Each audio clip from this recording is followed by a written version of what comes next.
अवधूत चिंतन श्री गुरुदेव दत्त. श्री स्वामी समर्थ. श्री स्वामी समर्थ. स्वामी म्हणतात, जिंकल्यावर गोळा होणारी सगळी माणसं आपली नसतात. जिंकायच्या अगोदर खडतर प्रवासात सोबत होती ती आपली असतात.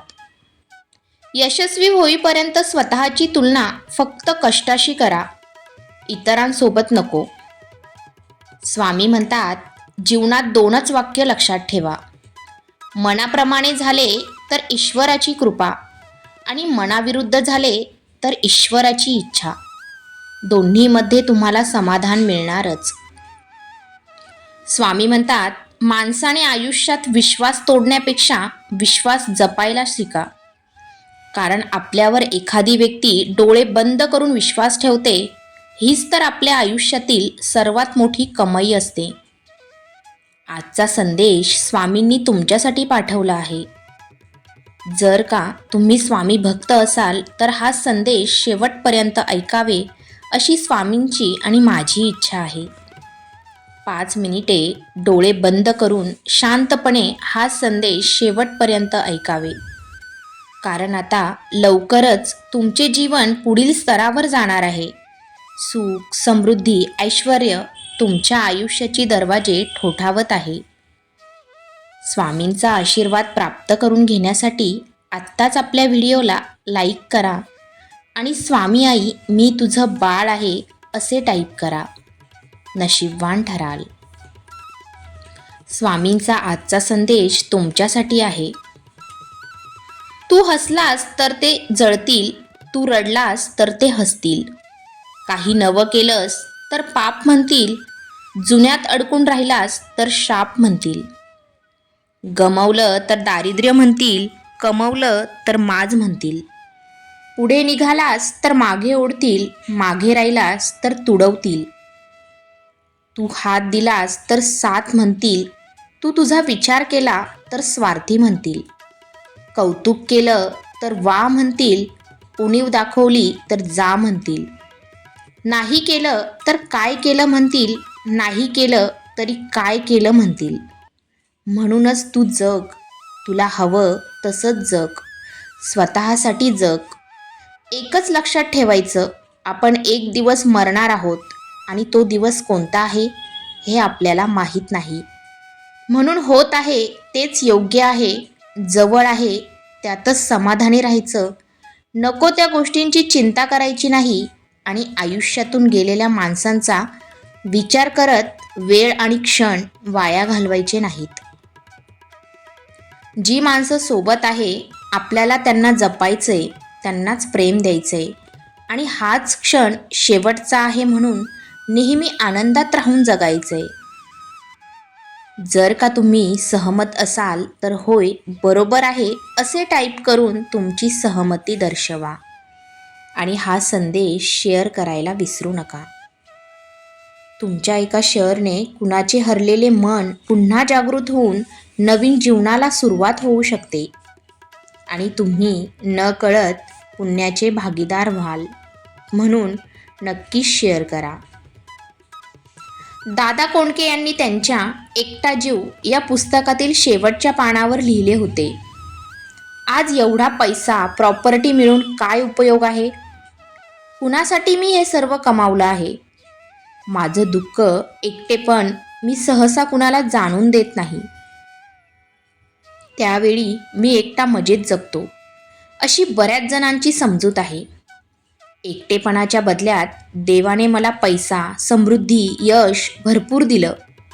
सर्वांनाच आयुष्यात मनासारख्या गोष्टी मिळत नाहीत अशी मी स्वतःची समजूत घालत असतो. पुढल्या जन्मी देवाने मला पैसा, यश, प्रसिद्धी काहीही दिलं नाही तरी चालेल, पण एकटेपणा देऊ नये. माझी म्हणता येतील अशी माणसं द्यावीत, हीच माझी इच्छा आहे. म्हणून आता जे आपल्याजवळ आहे त्याचे मूल्य समजा. जे आहे त्याची किंमत असल्यावर नाही, गेल्यावर समजते किंवा नसताना समजते. म्हणून जे आहे त्याचा सन्मान करा, आनंदी राहाल. आपण हा जो जन्म घेतला आहे तो अपेक्षापूर्तीसाठी नाही, आपल्या दुसऱ्याकडूनची अपेक्षा असतात असे नाही. आपल्या स्वतःकडूनही अपेक्षा असतात. त्या पूर्ण होत नाहीत. उरतात फक्त जाणणाऱ्या व्यथा. माझ्या मते हा जन्म अपेक्षापूर्तीसाठी नाहीच, तो आहे परतफेडीसाठी. म्हणून नीतिमत्ता साफ ठेवा, चांगले कर्म करत चला. स्वामी आपल्याला एवढं देतील की मागायला काहीही शिल्लक उरणार नाही. ज्या माणसांच्या गरजा कमीत कमी असतात ते नेहमी समाधानात असतात. आपल्याला जे मिळणार आहे ते मिळाल्याशिवाय राहणार नाही. ते न मागता मिळणार आहे. आणि जे कधीच मिळणार नाही ते जग जरी पछाडलं तरी मिळणार नाही. निसर्ग आणि नियती देण्यासाठी आतुर आहे. तुमच्यात आणि नियतीच्या मध्ये जर काही अडथळा येत असेल तर तो अडथळा म्हणजे तुमचे पसरलेले हात. हे समजून घ्या. आयुष्य बिनधास्त जगायचं, कुणाचं वाईट विचार करायचा नाही, स्वतःशी प्रामाणिक राहून जगायचं. काही कमी पडत नाही आणि फरक तर अजिबातच पडत नाही. कोणी बोलले तर वाईट वाटून घ्यायचं नाही. लोकांची विविध रूपे असतात. कुठल्या तरी लहान कारणासाठी नाराज होऊन बसतात, ज्यांच्याशी तुमचा काही संबंध पण नसतो. कुणी कितीही वाईट बोलो किंवा वाईट करण्याचा प्रयत्न करो, कुणाच्या आयुष्यात डोकवायचे नाही आणि कुणाविषयी मागे वाईट चर्चा करायची नाही. फक्त स्वतःबरोबर दुसऱ्यांचे हित चिंतायचे.